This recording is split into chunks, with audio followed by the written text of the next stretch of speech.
4 राज्यों में चुनाव की तैयारी शुरू हो गई है। चुनाव आयोग ने इस हफ्ते जम्मू कश्मीर, हरियाणा, झारखंड और महाराष्ट्र में विधानसभा चुनाव कराने की तैयारियां शुरू कर दी हैं।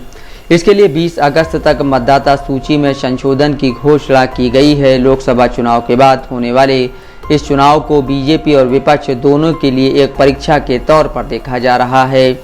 लोकसभा चुनाव में बीजेपी इस बार अकेले बहुमत नहीं पा सकी है। इसने एनडीए सहयोगियों के साथ बहुमत का आंकड़ा पा लिया है। विपक्षी इंडिया गठबंधन ने जोरदार वापसी की है। इसी बीच इन 4 राज्यों में होने जा रहे चुनाव को अहम माना जा रहा है। पर्यवेक्षकों का मानना है कि ये राज्य खासकर बीजेपी के लिए बेहद अहम होने जा रहे हैं। द इंडियन एक्सप्रेस ने सूत्रों के हवाले से खबर दी है कि चुनाव आयोग ने गुरुवार को चुनाव वाले राज्यों और केंद्र शासित प्रदेशों के मुख्य चुनाव अधिकारियों को पत्र लिखकर मतदाता सूची के विशेष संक्षिप्त संशोधन की समय सारणी बताई है।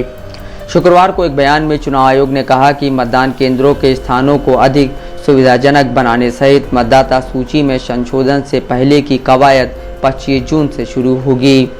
चुनाव आयोग ने कहा है कि चुनाव वाले राज्यों और केंद्र शासित प्रदेशों हरियाणा, झारखंड, महाराष्ट्र और जम्मू कश्मीर में मतदाता सूची को 1 जुलाई की कट ऑफ डेट के साथ अपडेट किया जाएगा। मसौदा रोल 25 जुलाई को प्रकाशित किए जाएंगे। इसके बाद मतदाताओं के पास 9 अगस्त तक दावे और आपत्तियां दर्ज करने का मौका होगा। तय कार्यक्रम के मुताबिक अंतिम मतदाता सूची का प्रकाशन 20 अगस्त तक किया जाएगा।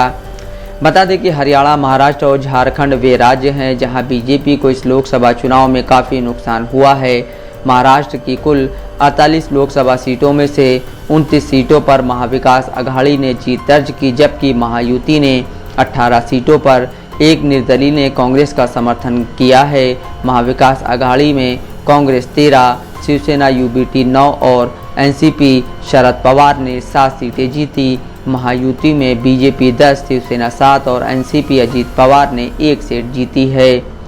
झारखंड में एनडीए को 4 सीटों का नुकसान हुआ है। बीजेपी इस बार 8 सीटों पर सिमट गई। जेएमएम को 3 और कांग्रेस को 2 सीटें मिली। जेएमएम कांग्रेस को 2-2 सीटों का फायदा हुआ है। हरियाणा में कांग्रेस और बीजेपी को 5-5 सीटें मिली हैं, जबकि पिछले चुनाव में बीजेपी ने सभी 10 सीटें जीती थीं।